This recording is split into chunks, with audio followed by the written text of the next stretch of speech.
Lo prometido es deuda. Habíamos, continuando con lo del programa anterior, que era la lengua escrita, poder hablar, aunque fuera generalidades, de la lengua escrita específicamente en la educación de los niños sordos. Menudo tema, Graciela, Menudo, ¿eh? menudo, Menudo sí. tema. Esto no es chiste. No, no, justamente no. Está lejos de ser un chiste, ¿no? Es muy difícil.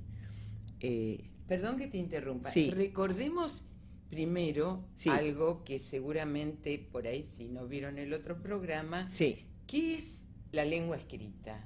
claro. Volvamos a Bueno, recordar sí, eso, vamos a volver a decir lo que a se dijo definir. la otra vez, ¿no?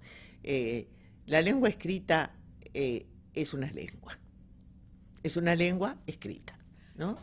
¿Cuál es? No podemos decir, no vamos a dar pruebas cuando tenemos toda la literatura del mundo en nuestras cabezas, cuando sabemos que gracias a la lengua escrita existe la ciencia, porque la ciencia es acumulación y el único medio de acumular datos que descubrió el genio del hombre, que no deja de ser un genio, fue la lengua escrita para poder conservar tantas cosas. ¿Sí? La historia existe porque existe la lengua escrita, las ciencias existen como las conocemos porque la lengua escrita, con la lengua escrita el hombre pudo acumular conocimientos que si no se hubieran perdido, Totalmente. etcétera, etcétera. No, yo creo que no tenemos que discutir No, esto. no. Es decir, no es una lengua, sí, señores, es una lengua, sí.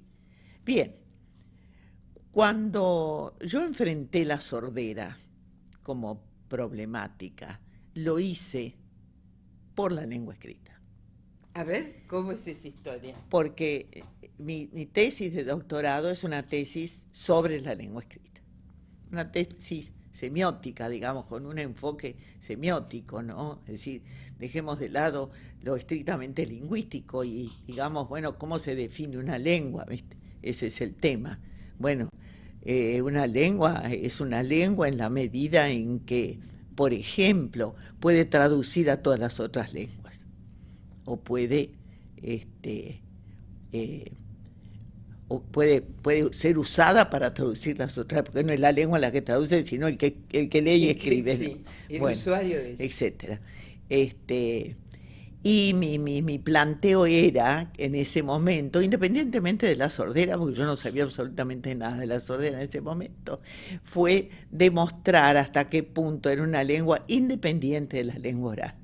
Porque ni siquiera nace como lengua, no nace por la lengua oral. La lengua escrita nace por el dibujo. El origen de la lengua escrita es el dibujo. Son los dibujos de las cuevas de Altamira, y no la lengua oral. Es decir, el hombre descubre que el dibujo le permite fija historias, ¿no? Verdura. Sí, dibuja para contar cosas, pero la única manera de contar es reproducir los objetos, ¿no? Esa reproducción de objetos se va transformando con el tiempo, se achica, entonces el mamut aparece cada vez más pequeño hasta que aparece en los papiros o en los cueros, ¿no? de los indígenas del norte de América, ¿verdad? Que lo usaban para grabar, para dejar marcas. Son huellas, la lengua escrita deja huellas. Y esas huellas son utilizadas para que sirvan de comunicación, ¿no? O sea que esa primera representación, que podía ser un dibujo altamente icónico, se reduce y a lo mejor queda una de las características de ella, Exacto, después el mamut se va achicando y a lo mejor lo único que queda es un un cuerno, cuerno. ¿verdad? O como la A en relación al buey apis, Exacto, la A y ese tipo exacto, de cosas. Es exacto. decir, que quiere Es decir toda que una historia que no tiene que ver con las lenguas claro, orales. tiene que ver con Entonces, el a partir de dibujo. eso, entonces uno demuestra que la lengua escrita, digamos, puede decir todo lo que quiere.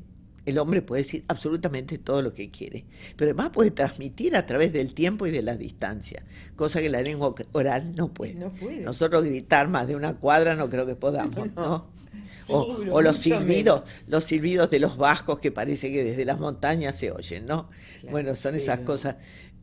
pero no transmitir y comunicar. No, no. Bueno, la lengua escrita fue la revolución cultural más grande del planeta, la más importante. Sí. Cambió la historia, creó la historia. Y la bueno, creó. Entonces, digamos que tiene su importancia, ¿no? Y bueno, y siempre fue, no siempre, también tiene su historia. Hasta que llegó Ferdinand de Saussure, nuestro lingüista, digamos, el creador de la lingüística moderna, un hombre de una inteligencia fantástica y de mucha cultura. Bien, Saussure reivindicó mucho la lengua oral, porque efectivamente hasta ese momento la lingüística era escrita. Todo lo que se hacía y se elaboraba sobre la lengua era escrito. Digamos, ¿cómo se hacía para evaluar la lengua oral? Se escribía, ¿no es cierto? Es decir, los discursos se evaluaban desde lo escrito. Entonces había toda una parte muy importante de la lengua oral que desaparecía.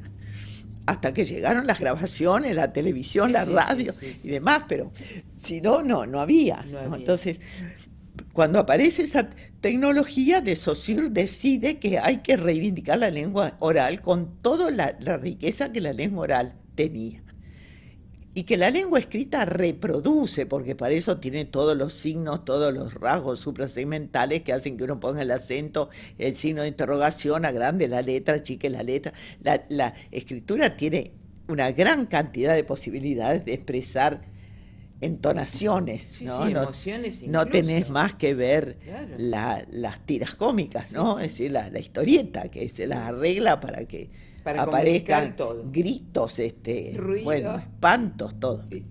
Ruidos de puertas y todo eso. Bien, es decir, que tiene una historia que luego, digamos, se pone en paralelo con la lengua oral, y son los fenicios los primeros que se dan cuenta de que pueden transformar la escritura en elementos mínimos como los fonemas, ¿verdad? Pero ya estaba eso, porque el dibujito cada vez se hacía, entonces aparecen las letras, también quizás inspiradas por cosas que no tienen nada que ver con las letras, pero así fue, o por un nombre con una A, que entonces, bueno, se llamó A. La A podía ser redondita, con colita o cualquier otra cosa. Esto es totalmente convencional, las letras no tienen ninguna relación con la realidad, y los fonemas y los fonemas tampoco, claro. ¿No? Entonces esta relación entre un sonido y una letra también es absolutamente arbitraria. Claro. Es decir, no es que la letra A signifique el sonido A. No. Corresponde al sonido A en una convención determinada. ¿Se entiende? Sí, sí. Bueno. Es así como entonces la lengua escrita se instala. Ahora, ¿qué pasó? Como nuestras lenguas son alfabéticas, es decir, lenguas que tienen correspondencia con los fonemas, entonces era muy simple, o más simple para un maestro, tomar la lengua oral que tiene el niño y decirle, bueno, mirá, papá, si nosotros lo ponemos una P y una A, y después una P y una A, y cada vez que decimos pa, escribimos esto, y todas las veces que aparece pa está escrito así, entonces acá dice papá. Claro. Bueno, con una lengua oral detrás, por supuesto, la lengua escrita siempre es una segunda lengua. Nadie puede aprender a leer y escribir sin una lengua previa, porque el niño nunca puede apropiarse de la lengua de su entorno si es escrita. ¿Cómo hace? La lengua está dentro de los libros, está dentro de los diarios, no sale a caminar por ahí. La lengua oral sí. La lengua oral está en el diálogo, en la interacción de los padres, de los amigos, todos. Están los que hablan mal, los que hablan más o menos, los que hablan alto, los que hablan bajo. El niño se apropia de todo eso y adquiere la lengua, por eso se llama adquirida. Pues no se le enseñan, en realidad nadie le dice, mira, esto es anteojo, esto es micrófono, esto es mesa, no. Vos decís, venía a la mesa y de alguna manera él se da cuenta de que tiene que venir al lado de ese objeto. Bueno, entonces quiere decir que ese proceso de adquisición no es posible con la lengua escrita. La lengua escrita no se dialoga, no vengo yo con un cartel y te digo, hola Celia, y vos levantás otro y me decís, ¿qué tal, cómo te va? No. Entonces el niño no puede establecer relación, las relaciones se enseñan. Y para eso, digamos, entre la lengua y la realidad, ¿no? Las relaciones que tiene la lengua con la realidad. Y dice, va a llover, y bueno, entonces el que entiende lo que dice va a llover va y mira por la ventana a ver si llueve o no, ¿verdad? Entonces esa es la relación.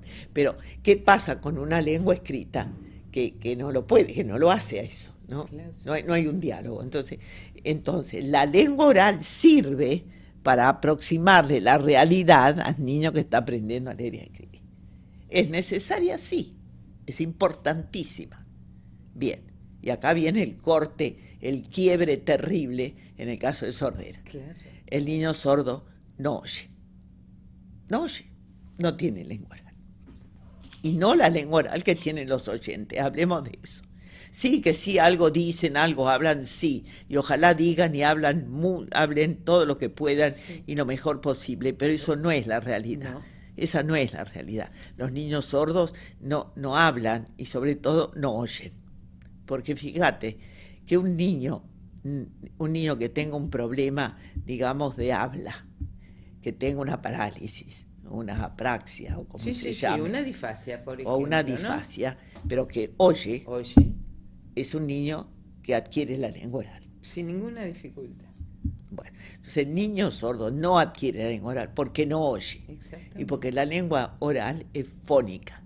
Es decir, la única transmisión posible es del sonido de la voz al tímpano del otro. Así es. Entonces, si no existe eso, no está. Entonces, ¿qué hacemos con la lengua escrita? ¿Cómo le acercamos la realidad que manifiesta, que expresa la lengua escrita a un niño que no oye? Cuando las metodologías fueron absolutamente oralistas, que de eso hemos hablado bastante, y uno puede hacer una reflexión sobre sus prácticas, era tan terrible como le enseñábamos, que da vergüenza, porque uno se apoyaba en esa... ponía a un niño enfrente a un espejo y le hacía abrir la boca, le ponía la mano acá, que no sé qué entendería un niño sordo, y así decía la A. Le mostraba una A, le decía muy bien, muy mal, más o menos. Ahora, esa disgregación para luego armar una palabra como pato, que siempre, insisto, en la imagen del pato era bellísimo en el mar, con ojos celestes y pestañas, o sea, cualquier otro pato no existía, y así iba aprendiendo en esa relación uno a uno, ¿no? Es decir, el término pato, a término. A, T, O. Sí. Bueno, y yo digo, ¿qué significación se instalaba? Es decir, podía escribir pato. Ahora, ¿cuál era el valor de esa escritura sin tener armado en una lengua, la que fuera posible para él, lo que era la abstracción del pato? Sí, digamos, pero y sobre todo una acumulación léxica que sin una reiteración de todo el tiempo, como tiene el niño oyente. ¿Cuántas veces en su vida de infante el niño oye la palabra tabla o televisor o lo que vos quieras? Pero 500, 600, ¿cuántas? Nadie las puede contar. No. A veces una, porque están tan interesados que con una vez lo aprenden. Pero si eso no se dijera nunca más, si eso no se repitiera en algún momento, olvida lo que aprendió. Claro. Entonces, ese sería el caso cuando el oralismo intentaba esto. Claro.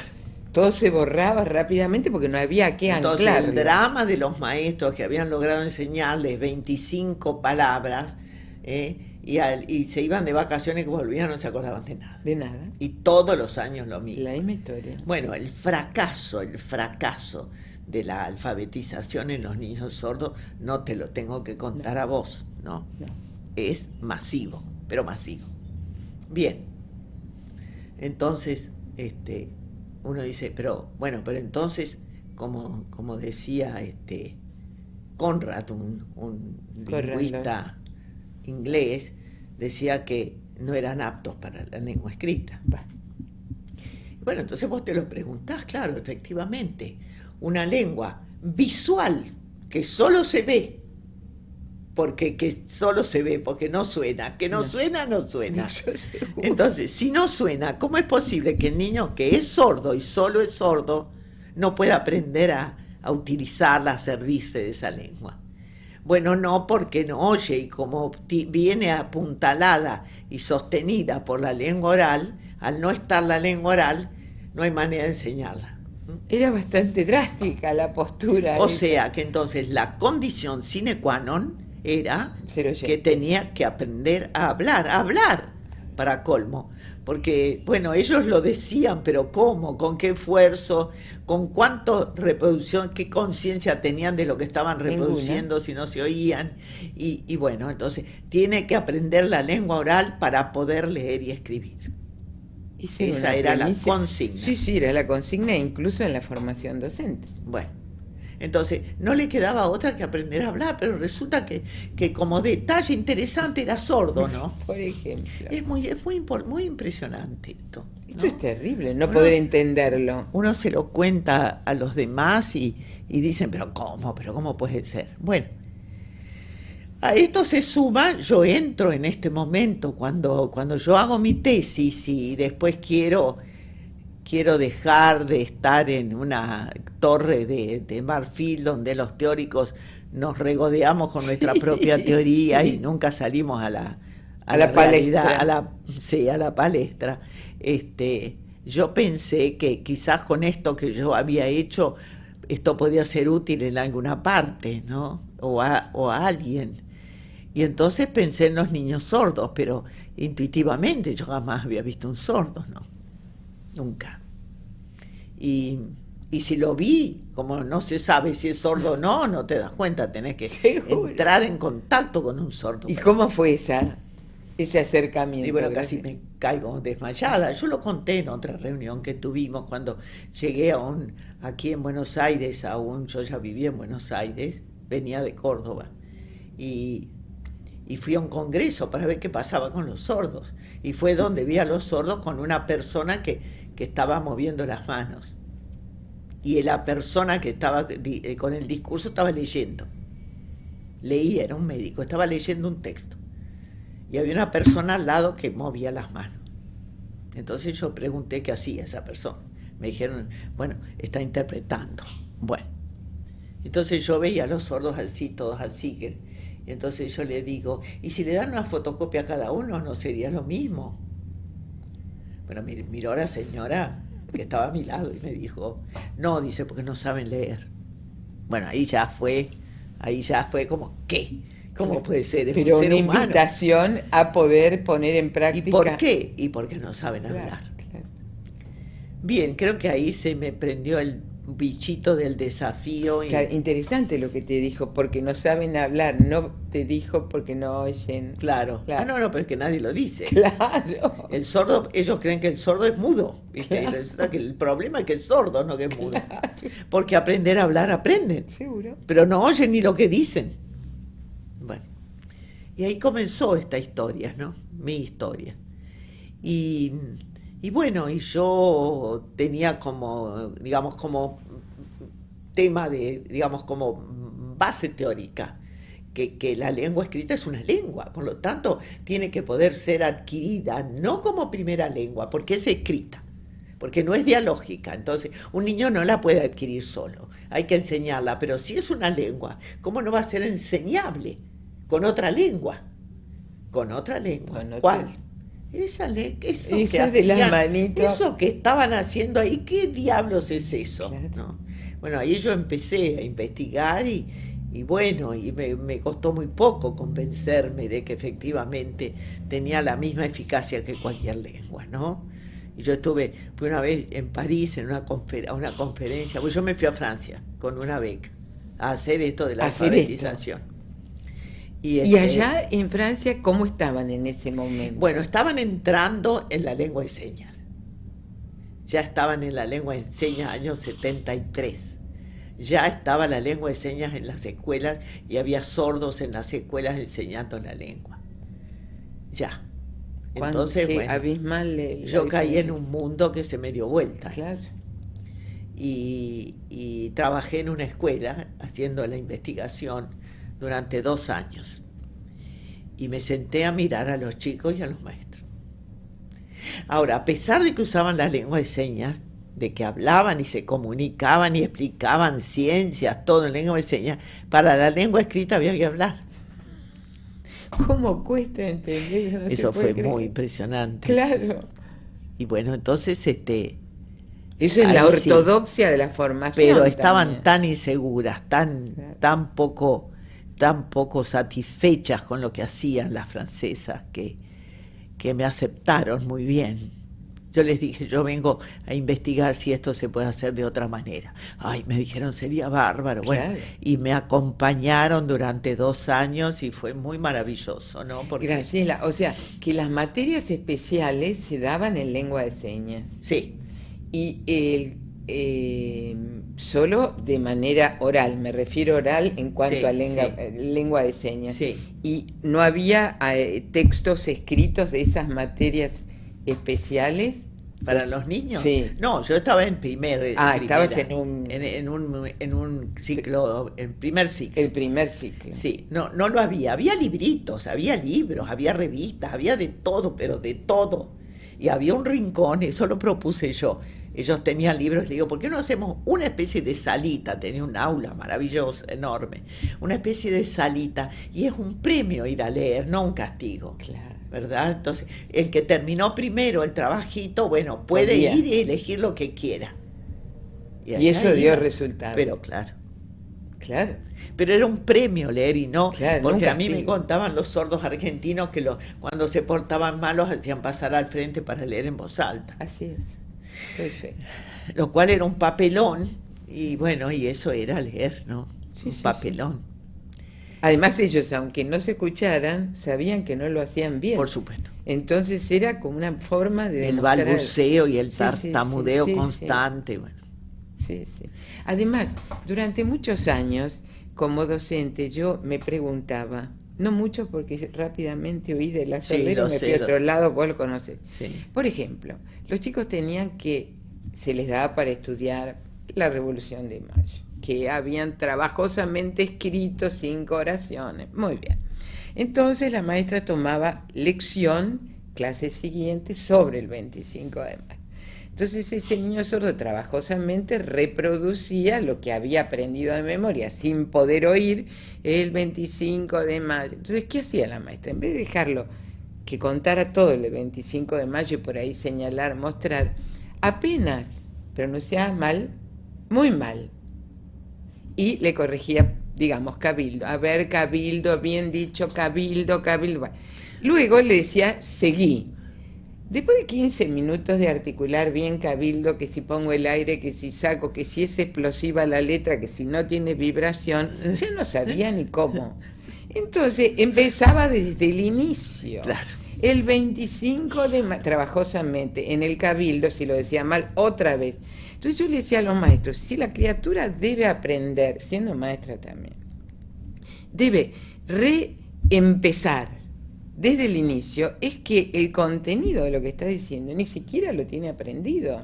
Porque si no, vos le corregís cabildo, decirlo bien, Sí. y va a seguir, estaba en la Plaza Mayor. Sí. Tenía que volver a iniciar el Parlamento, porque no podía enganchar, con lo cual demostraba que simplemente repetía movimientos en los labios de lo que no tenía la más remota idea.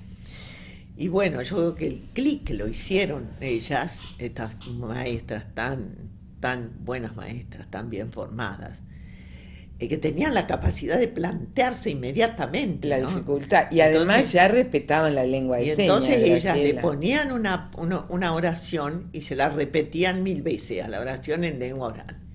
Entonces yo un día les dije, ¿qué les parece si probamos de no decir nada y de mostrar, digamos, la escritura, nada más que explicándosela en lengua de señas? Bueno, pero al día siguiente habían cambiado.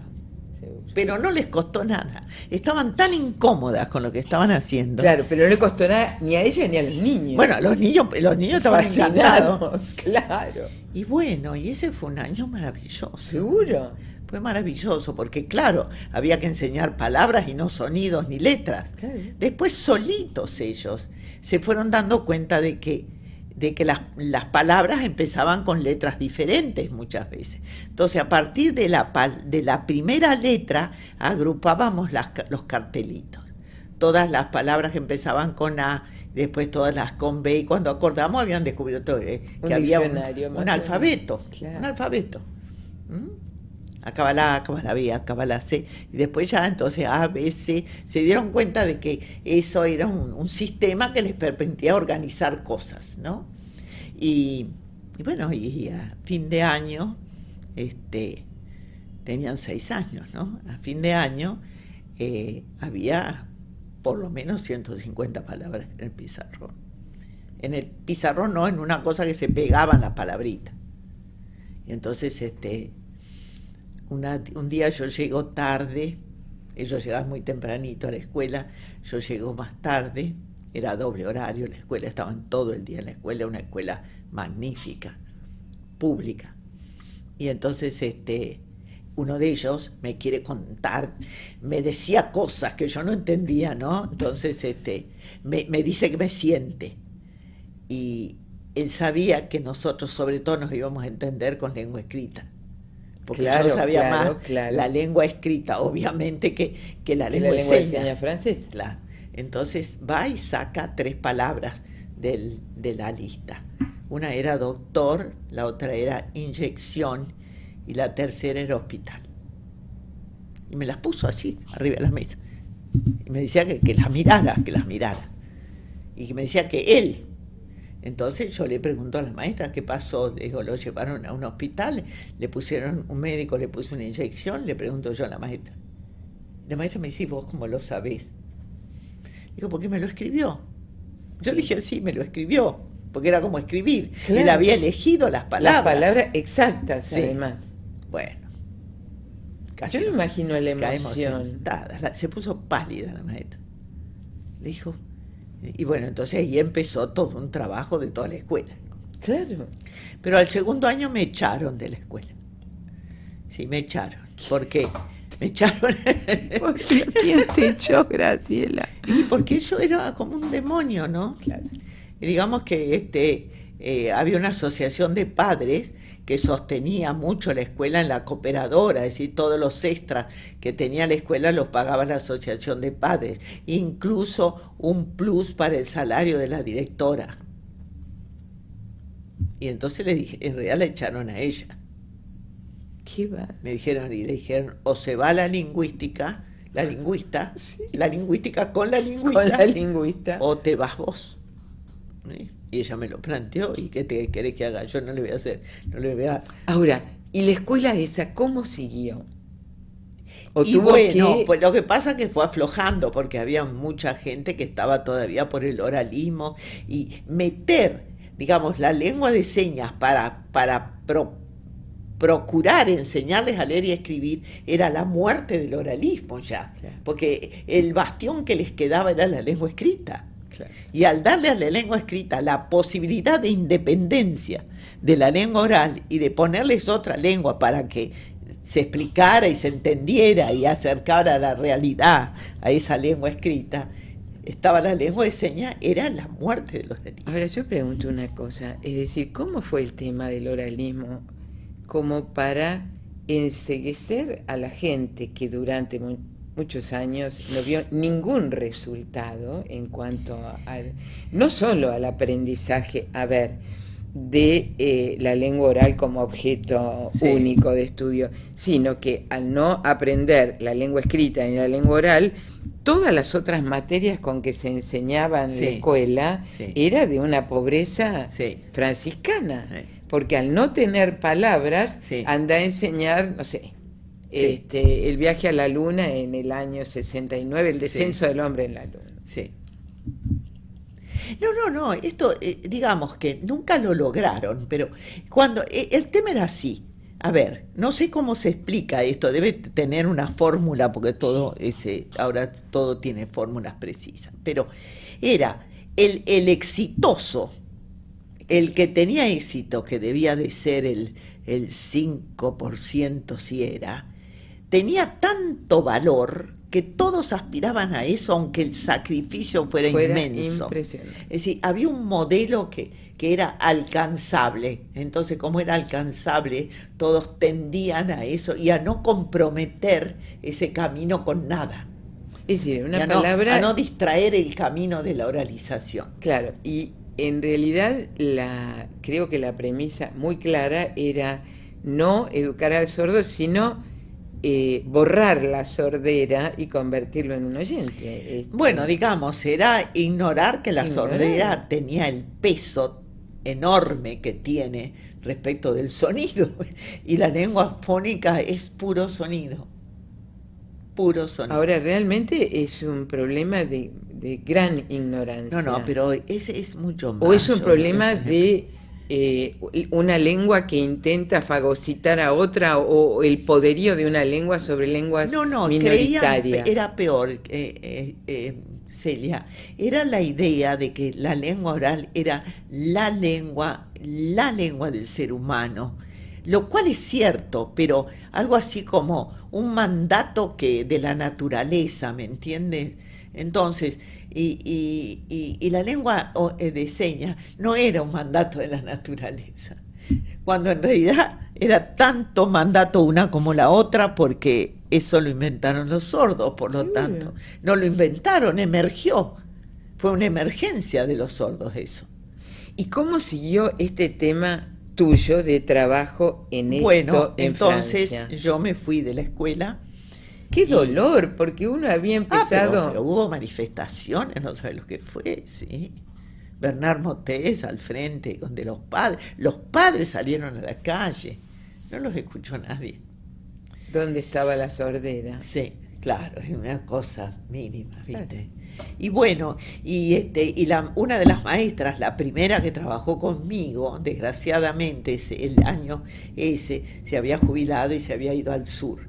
Y solo quedaba la segunda, una maestraza, ¿no? Pero bueno, no pudo, no le pidieron que ella siguiera enseñándoles a los otros y demás, no, se achicaron porque había que usar la lengua de señas necesariamente. Claro. Entonces ella se fue, no soportó esa indiferencia que se instaló en la escuela. Indiferencia y una negación de una realidad. Bueno, y sobre todo que la asociación de padres era furibunda, ¿no? Fortísima, sí. Presionando. ¿Y vos cómo seguiste la experiencia? Bueno, yo escribí con esta otra chica, escribimos un libro que nunca publicamos, y porque decidí volverme a la Argentina, ¿no? Y acá encontraste la misma situación. Peor. Yo ofrecí mis servicios en aquella época, la Dirección Nacional de Educación Especial. Yo ofrecí hacer una investigación piloto en las escuelas públicas de Buenos Aires, y no me lo permitieron. Entonces puse mi escuelita. Seguro.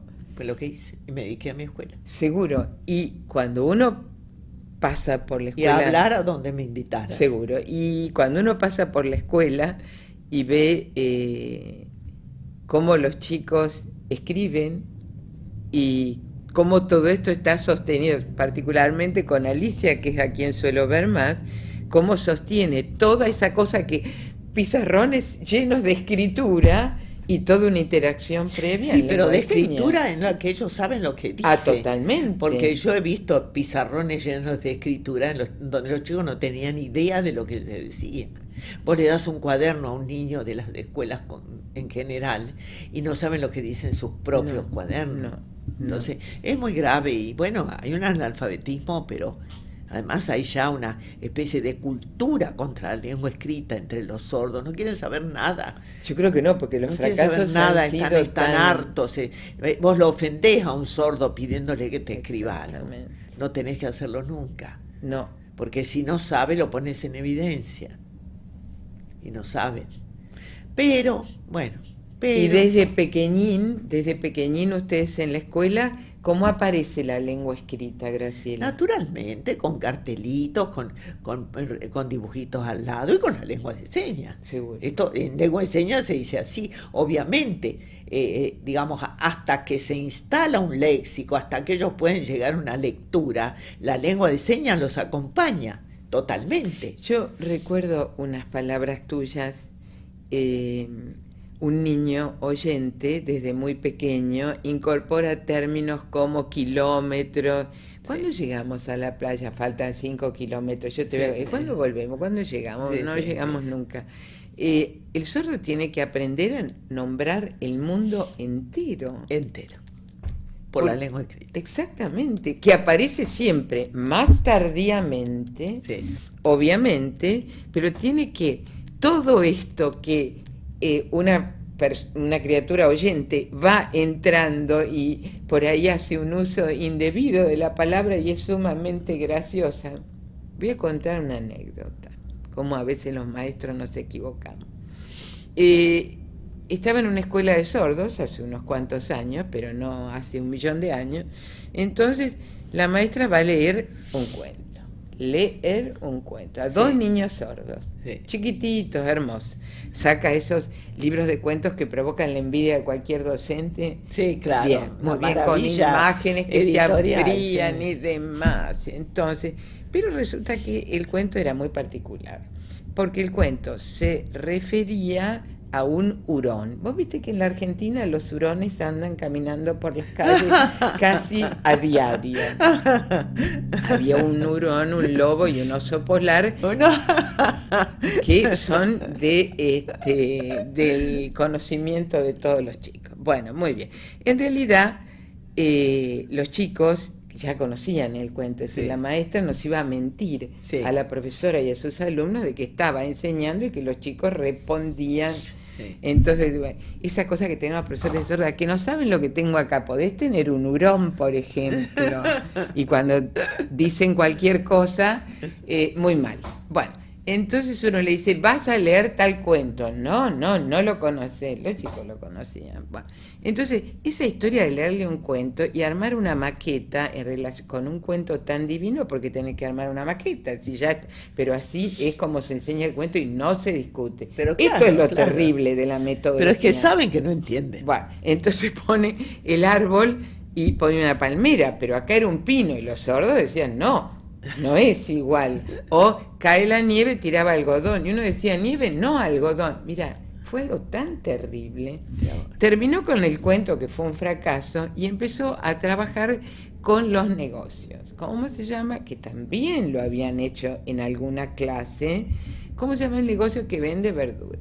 Verdulería. El que vende pan, panadería. El que vende flores, florería. Muy bien.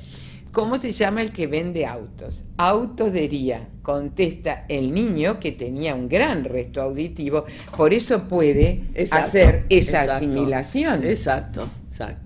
Muy mal, ¿no? Agencia de autos. El otro sordo le dijo que se quedara tranquilo, y como diciendo, no le demos bolilla. Entonces, qué importante también descubrir en la escuela es no tenía ni siquiera puesto un audífono, pero al responder autodería estaba demostrando que él tenía registro auditivo. Entonces, de los morfemas. Entonces, ¿cómo se miente en lo que se muestra? No, pero yo creo que es delirante. Es delirante. Es una cosa delirante, pero casi todos caemos en eso a fuerza de no encontrar la solución. Claro, pero entonces hay que hacer como dice ese tema de Alberto Cortés, tan solo se levanta del suelo el que del todo extiende sus alas. Bueno, yo he fracasado. Sí. ¿Qué debo hacer? Yo recuerdo una frase muy maravillosa que me dijo Anik, que ahora es mi amiga todavía. Que era la maestra. La maestra me dijo, mira, Graciela, yo te voy a contar una cosa. Yo hace 10 años que soy maestra en esta escuela. Dice, es la primera vez que me voy contenta de vacaciones. La primera vez. ¿Sí, no? Simplemente porque había logrado mucho más fácilmente. Mucho más fácilmente. ¿Y qué hicieron? Cada uno se llevó su paquetito de cartelitos para practicar con papá y mamá en la casa. Claro. ¿Me entiendes? Claro. ¿Y cómo era la recepción de los papás a aprender la lengua de señas? Bueno, un poco mejor que aquí, pero muy mala. Siempre muy mala. Eso es un tema que nos preocupa a todos y no sabemos cómo arreglarlo porque realmente no entendemos. Es difícil la lengua de señas, pero cuando es la lengua que te permite contactarte con tu hijo, eligen el camino fácil de decirle, de hablarles en lengua oral y que entiendan lo que puedan. y siempre están los maestros ahí que apuntalan, pero yo he tenido experiencia en la escuela de padres que venían a pedirnos que les explicaran algún problema de familia que ella no había entendido, ¿no? En la escuela. Ahora, a lo largo de varios años de tu hijo en una escuela para niños sordos y siendo este el método único para comunicarse, ¿cómo no se puede aprender? No, yo no lo sé, no lo sé.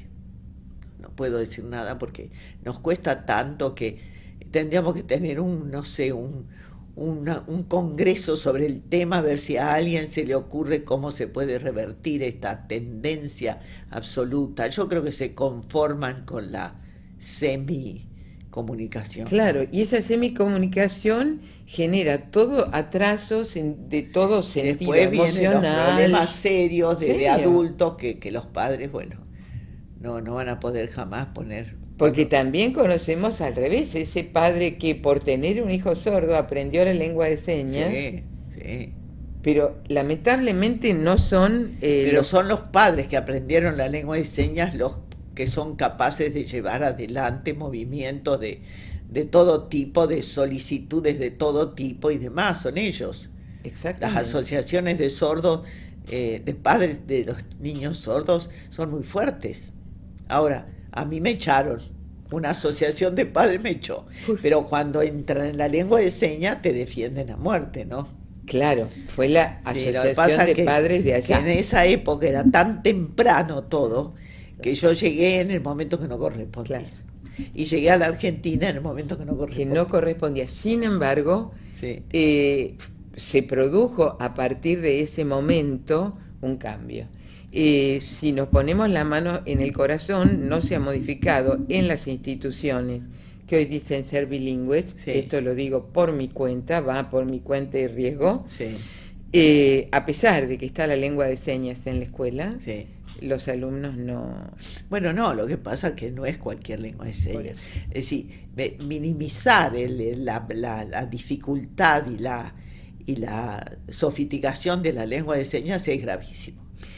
Yo creo que Decir sí. que vos sabés 150 señas y hablas lengua de señas, No, eso es un disparate. Ha salido un librito en los Estados Unidos, te lo voy a traer cuando mi amiga venga y me lo traiga, que dice señas señas exactas para trabajar con un bebé sordo. Para los padres, es un libro para los padres, donde dice que, por ejemplo, con 30 señas referidas a necesidades básicas es suficiente para comunicarse. Otra vez, la Claro, la restricción, minimización, claro. todo. Es decir, bueno, vamos a hacer, esta es una lengua, pero... Sí. Y el otro tema es el uso del español señado también. Bueno, ese es otro de los gravísimos temas. Contá un poquito, Graciela, para quien... Bueno, esto es muy difícil de comprender para alguien que no conoce la lengua de señas, pero la lengua de señas es una lengua con una estructura absolutamente diferente, puesto que las manos no se transforman en fonemas nunca, No. ¿verdad? Pero tienen toda la ductilidad para adquirir formas que mezcladas con movimientos y con posiciones en el espacio dicen cosas diferentes, para unirla a una lengua oral e identificarla con la lengua oral, todo con mayúsculas, es muy difícil para comprender, ¿no? Entonces, es como que si no tienen la estructura de la lengua oral, no son lenguas. Entonces el chino escrito no es una lengua, No. digamos, El hebreo árabe tampoco, bisilábico el árabe. tampoco, Claro. bueno. Entonces estamos mal en ese sentido, hay un universalismo al revés, esto de la globalización no llegó a estos No, temas. esto no se escuchó, No, aparentemente. no. Y está el tema que hay mucha gente en América, colegas con los que uno habla, pero estamos tan desperdigados, América y la Argentina incluso es tan grande, la aparición de poder que la lengua de señas apareciera tempranamente en guarderías para niños sordos. Claro, pero claro, pero Ahora, sería es tan terrible, uno va a cuenta pero a eso. ellos les parece que esto es tan aberrante que una criatura que no puede oír mueva sus manos y tenga soluciones en las manos. Es impresionante, porque fíjate que inclusive es al revés. la inclusión en el jardín de infantes es como una evidencia, ¿no? Tiene que ir con los otros niñitos Y para no entender nada, no queda muy claro. Es una terrible pérdida de tiempo. Es una pérdida de tiempo. Entonces, y hoy estamos en condiciones de tener guarderías, jardines para niños sordos con hablantes nativos de la lengua de señas, porque hasta hay personas sordas formadas. Claro, hoy sí. Entonces, que les transmitan esa lengua que ellos hablan, que es maravillosa, ¿no? Porque en lugar de ver como que si fueran monos, véanlos como artistas que son, ¿no? Exacto. Porque es eso, porque es un arte realmente. Y bueno, no, eso no, porque tienen que incluirse y volvemos a discutir sobre la inclusión. ¿Y qué es la inclusión? ¿Qué es la inclusión? Entonces, la inclusión no es sentirse solo como en una isla rodeado de niños.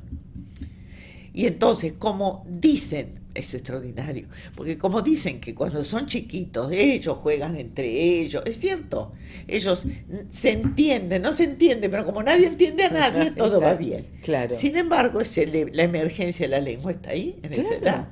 Y los niñitos que están todos juntos generan lengua entre ellos. ¿Seguro? Pero el sordo queda aparte. Entonces es una inclusión mentirosa. Obviamente. Mentirosa. Yo traté de hablar en la zona nuestra con algún concejal ahí por Vicente López, y bueno, pero esto es antieconómico. No es antieconómico, si hay escuelas de sordos en la zona. Por supuesto. Ponen 2 o 3. Pero por supuesto. Es decir, ¿qué es lo caro en este caso? Ahora, yo te digo, ¿no? Volvamos a un poco a la cosa política, ¿no? El ser alfabetizado es un derecho del niño. Y para alfabetizar a un niño, el Estado que es el responsable de que sus ciudadanos sean alfabetizados, tendría que poner todo lo necesario para que cada niño, desde su particularidad, sea alfabetizado. Y lo voy a decir bien clarito: los niños sordos se alfabetizan cuando el maestro sabe cómo hacerlo. Mientras no sepa y mientras use recetas que han fracasado durante 100 años, no va a pasar nada.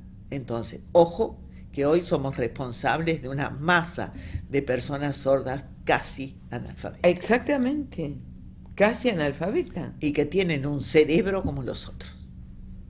Porque no estamos hablando ni de débiles mentales, ni de atrasos, nada. Pero sí hemos generado, con métodos inservibles, una cierta discapacidad mental funcional en muchos de ellos, sí. Que pasado el tiempo, la adquisición de la lengua... Uno le llama atraso lingüístico, es decir, llegan a la lengua de señas, adquieren, porque la aprenden siempre la lengua de señas, en 3 meses. En 3 meses.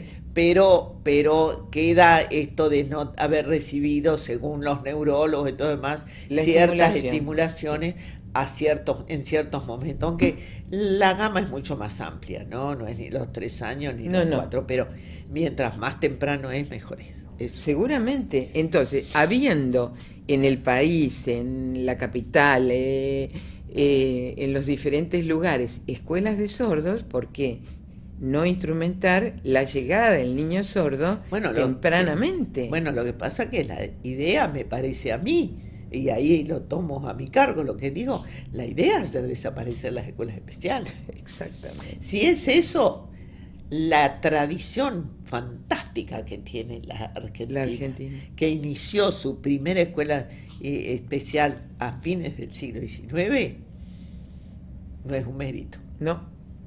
En cualquiera de las diferentes modalidades. Hace poco yo te comentaba que estuvo acá el profesor Reale, que él se encarga de la parte de mentales, particularmente, y estaba trabajando con el Consejo Federal, y un poco la idea es que el niño, cualquier niño, sea instalado en la escuela común y sea la escuela común la que va a derivar a la escuela especial. Es un disparate.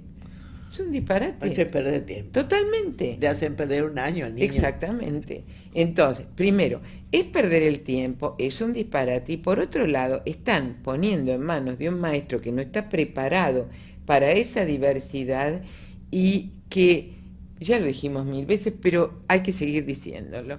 O se ocupa solo de ese niño o lo deja ahí. Entonces, está incluido, porque este discurso de la inclusión, para mí es una mentira total. Lo pongo ahí. Yo creo que me disculpen aquellos que creen en serio, pero esto es demagogia pura. Absolutamente. Entonces, sobre todo en países como el nuestro, que en algunas cosas yo no soy triunfalista como una gran parte de nuestros compatriotas, ¿no? Pero que ha habido cosas hechas muy bien desde el principio. ¿Cómo es posible que no lo tengamos en cuenta? Yo no puedo entender.